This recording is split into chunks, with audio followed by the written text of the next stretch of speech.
Bonjour mes chers amis et soyez les bienvenus dans Allo School. Dans la séance d'aujourd'hui, on va corriger la deuxième partie des premiers devoirs de la première tranche des programmes scolaires. Cette deuxième partie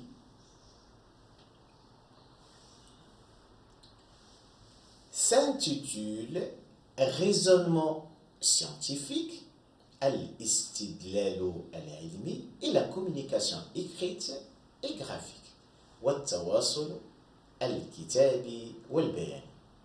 Dans cette deuxième partie, dans les questions qui se posent dans cette deuxième partie, elles nous demandent de donner des arguments, des preuves pareilles qui sont scientifiques. Au contraire, à la première partie qui s'intitule Restitution des connaissances. Restitution, elle se base sur les connaissances, al-ma'arif. L'exercice numéro 4. Le document ci-dessous représente un milieu naturel. Alors, ce que nous avons vu dans le cours, c'est que les milieux naturels sont vraiment différents, sont nombreux. Et malgré cette diversité, tous les milieux naturels se composent par des éléments qui sont non-vivants, anasirun, ghayru hayya, et des êtres vivants. À la différence des éléments qui ne sont pas vivants, les êtres vivants, ce sont des êtres qui sont capables de respirer, c'est-à-dire faire la respiration, et l'alimentation, et le développement, et la reproduction, qui est at-tawalud. Donc, il y en a un ensemble des éléments qui sont mentionnés dans le schéma. Donc, il suffit tout simplement de les observer et citer quelles sont les composantes vivantes et les composantes non vivantes. Alors, l'air, évidemment, l'air est un composant non vivant, air. Arbre, c'est un végétal, donc c'est un être vivant. L'oiseau est un animal, donc un animal est un être vivant. Le cerf est un animal, donc c'est un être vivant. Oiseau, le papillon. Le papillon est un insecte, donc il s'agit d'un être vivant. Lapin. Al-Quniyya. Les roches ne sont pas vivantes, donc on va l'écrire dans la liste des composantes non vivantes. Donc les roches. Ce qui reste, c'est l'herbe, al-ushbu. Al-ushbu, c'est un végétal, donc il s'agit d'un être vivant. Dans cet exercice, on a réparti des éléments, des composants qui se trouvent dans le milieu naturel en non-vivants, en composantes non vivantes et composantes qui sont et des êtres qui sont vivants. L'exercice numéro 5, le document suivant montre l'expérience réalisée pour mettre en évidence لكي نكشف la respiration chez la souris. La souris est un animal, est un être vivant. On a vu que la respiration est une caractéristique fondamentale chez tous les êtres vivants. C'est-à-dire chaque être vivant, elle respire. Alors, on a mis une souris dans un récipient. Ce récipient contient un petit verre, un petit bécher qui contient l'eau de chaux. Et ce récipient est mené par un oxymètre.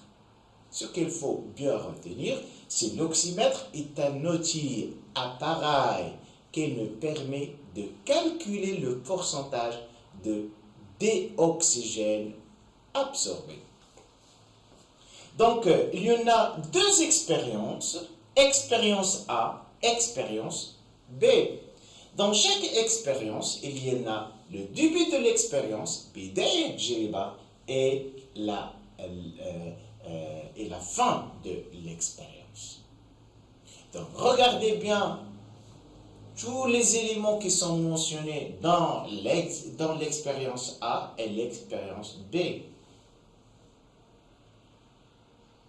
Premièrement, on va comparer la quantité de l'oxygène au début de l'expérience et à la fin de l'expérience dans l'expérience A, et la même question pour l'expérience B. Alors, pour la comparaison, pour comparer cette quantité, il faut bien observer la valeur mentionnée dans l'oxymètre. Pour l'expérience A, l'oxymètre enregistre 21% au début de l'expérience A. À la fin de l'expérience, donc, cette valeur devient diminuée. Il a 13%. Donc, la quantité de l'oxygène au début de l'expérience est supérieure à la quantité de l'oxygène à la fin de l'expérience. L'oxymètre enregistre au début de l'expérience B une valeur de 21, alors que à la fin de l'expérience, toujours cette valeur reste constante. Donc, la quantité de l'oxygène au début de l'expérience égale à la quantité de dioxygène à la fin de l'expérience. Donc, on va rédiger cette réponse. Comparer la quantité de l'oxygène au début et à la fin de l'expérience. Donc, la quantité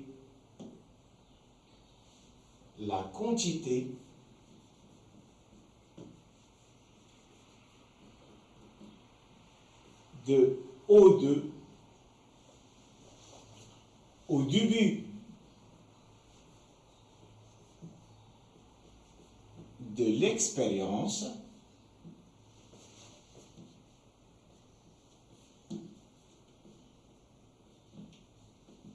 est supérieure et grande,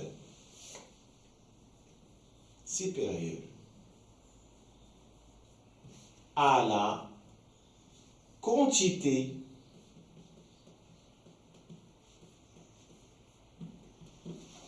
de O2 à la fin de l'expérience.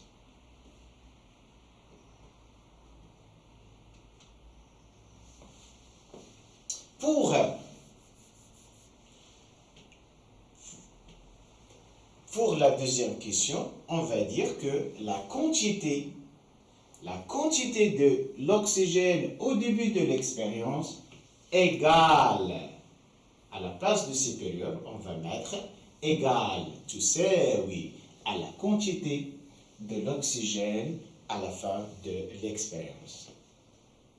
Donc, c'est une comparaison.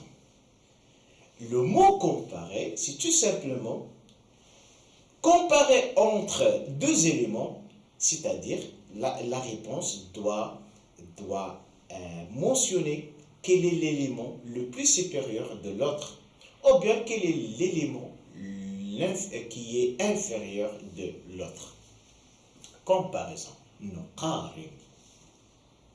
Dans la troisième question, Quel est l'aspect ما هو مظهر de l'eau des chauds à la fin de l'expérience A, à la fin de l'expérience B?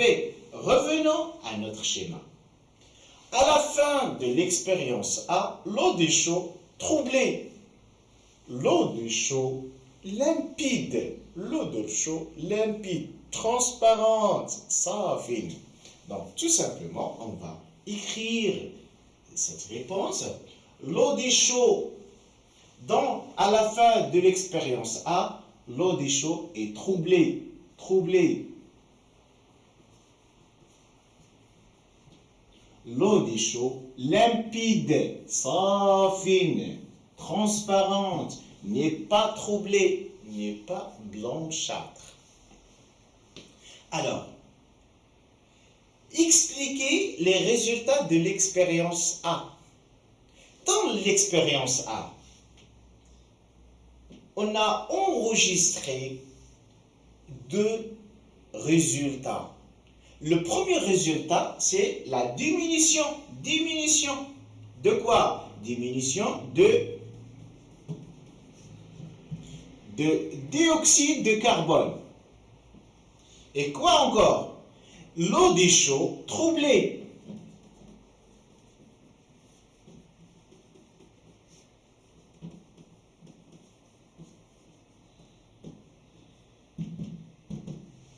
Alors, cette diminution de O2 indique quoi? Quel est l'agent, quel est l'élément qui est responsable de cette absorption, de cette diminution de O2? C'est la souris. Donc la souris inspire l'air qui est riche en O2.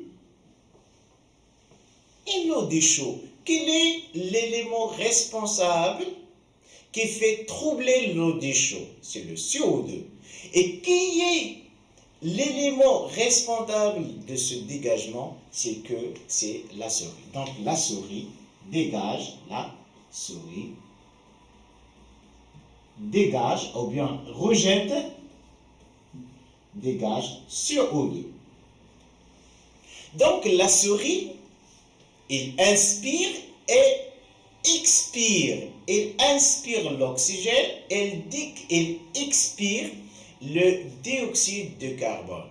Donc la souris, donc ce qu'il faut bien retenir, c'est que la souris, donc comme déduction, qu'est-ce qui intègre comme conclusion,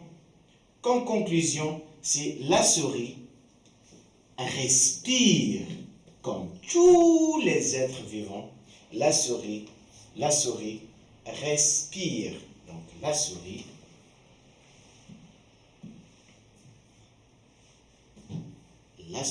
comme conclusion, la souris respire. Ou bien, il y a un échange. Il y en a des échanges تبادلات gazeux, غازية, respiratoire تنفسية entre la souris et son milieu de vie. ومكان عيشه أو وسط عيشه. Chers amis, merci de votre attention. À la prochaine séance, toujours avec Allo School.